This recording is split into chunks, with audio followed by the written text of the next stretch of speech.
অদৃশ্যভাবে আওয়াজ আসছে, ইতিহাসের মহাযুদ্ধ গাজাওয়াতুল হিন্দ আসছে। গাজওয়াতুল হিন্দ এই শব্দটি শুনলেই অনেকের মনে রহস্য, ভয় এবং কৌতূহল একসাথে জেগে ওঠে।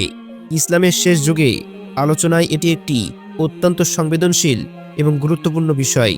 রাসূলুল্লাহ সাল্লাল্লাহু আলাইহি ওয়াসাল্লাম কিছু হাদিসে গাজওয়াতুল হিন্দের যুদ্ধ এই কথা উল্লেখ করেছেন বলে বর্ণিত আছে। তবে এই বিষয়টি বোঝার ক্ষেত্রে আবেগ নয়, এলেম এবং সতর্কতা সবচেয়ে বেশি জরুরি। কারণ ভুল ব্যাখ্যা মানুষকে বিভ্রান্তি করতে পারে। এই ভিডিওটিতে আমরা কোনো রাজনৈতিক কথা প্রচার করব না, আমরা শুধু হাদিসে কি এসেছে, আলেমরা কি বলেন সেটাই জানব। গাজওয়াতুল হিন্দ কবে হবে, কিভাবে হবে, এ বিষয়ে নির্দিষ্ট তারিখ কোথাও নেই। অনেক বর্ণনা দুর্বল, অনেক বর্ণনা নিয়ে মতভেদ আছে। তাই এই বিষয়টিকে রহস্যময় গল্প বানানো ঠিক নয়, বরং এটিকে আখিরাতের প্রস্তুতির একটি সতর্কতা হিসাবে দেখা উচিত। এই আলোচনা আমাদের ঈমানকে মজবুত করার জন্য, ভয় দেখানোর জন্য নয়, বরং সচেতন করার জন্য। শেষ জামানায় ফিতনা বোঝার জন্য এই জ্ঞান খুবই জরুরি। তাই পুরো ভিডিওটি মনোযোগ দিয়ে শুনুন, কারণ প্রতিটি কথা আপনার ঈমানের সাথে সম্পর্ককৃত। হাদিসের আলোকে গাজওয়াতুল হিন্দ বলতে মূলত হিন্দ অঞ্চলে সংগঠিত একটি যুদ্ধ। কিছু হাদিস এসেছে এই যুদ্ধে অংশগ্রহণকারীদের জন্য বড় ফজিলতের কথা বলা হয়েছে। ইমাম আহমদ, নাসাই, কয়েকজন মুহাদ্দিস এই সংক্রান্ত বর্ণনা উল্লেখ করেছেন। তবে সব হাদিস সহিহ এমন দাবি কেউ করেনি।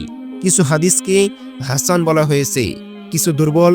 আলেমরা তাই একে নিশ্চিত ভবিষ্যৎ ঘটনা হিসাবে ঘোষণা করতে সাবধান করেছেন। হিন্দ বলতে আজকের ভারত, পাকিস্তান, বাংলাদেশ অঞ্চলকেও বোঝানো হতে পারে।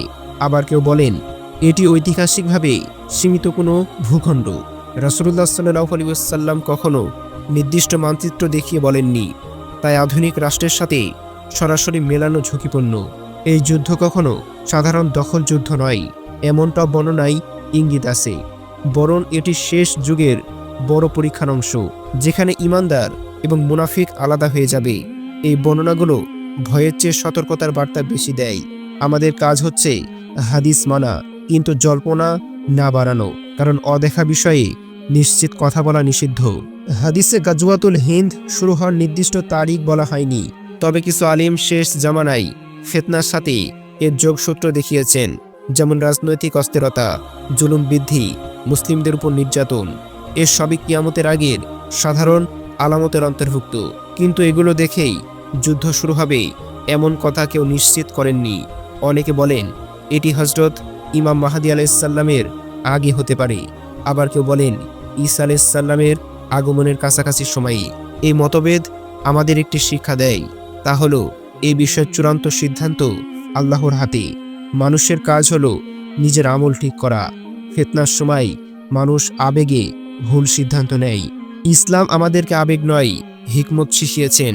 কোনো সংঘাত দেখলেই সেটাকে গাজওয়াতুল হিন্দ বলা ঠিক নয়, কারণ ইতিহাসে বহু যুদ্ধ হয়েছে, সব যুদ্ধই নবীজি সাল্লাল্লাহু আলাইহি ওয়াসাল্লামের ভবিষ্যৎবাণী নয়। তাই যাচাই ছাড়া বিশ্বাস করা থেকে বেঁচে থাকতে হবে।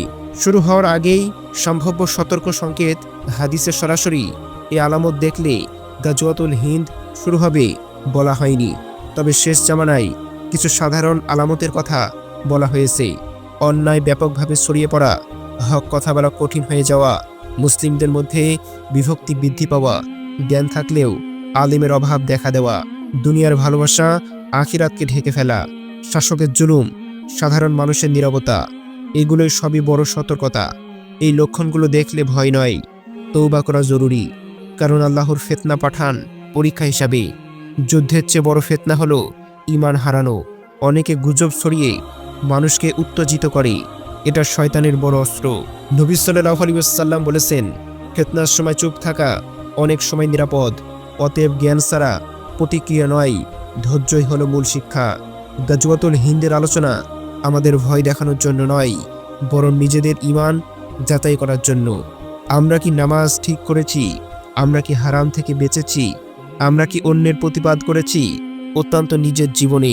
শেষ জামানার বড় যুদ্ধের চেয়ে বড় প্রশ্ন হলো আমরা আল্লাহর সামনে দাঁড়ানোর জন্য প্রস্তুত কিনা।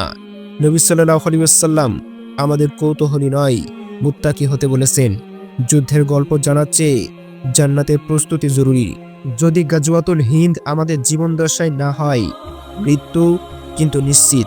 আমাদের মৃত্যু আমাদের ব্যক্তিগত কিয়ামত। তাই আজকে থেকেই আমল শুরু করা বুদ্ধিমানের কাজ, গুজব নয়। কোরআন এবং সুন্নাহ আঁকড়ে ধরুন, আলিমদের কথা শুনুন, ইউটিউবের শোরগোল নয়। শেষ জামানায় বাঁচার একমাত্র উপায় মজবুত ঈমান। আল্লাহ তাআলা আমাদের সবাইকে ঈমানের সাথে মৃত্যুবরণ করার তৌফিক দান করুন।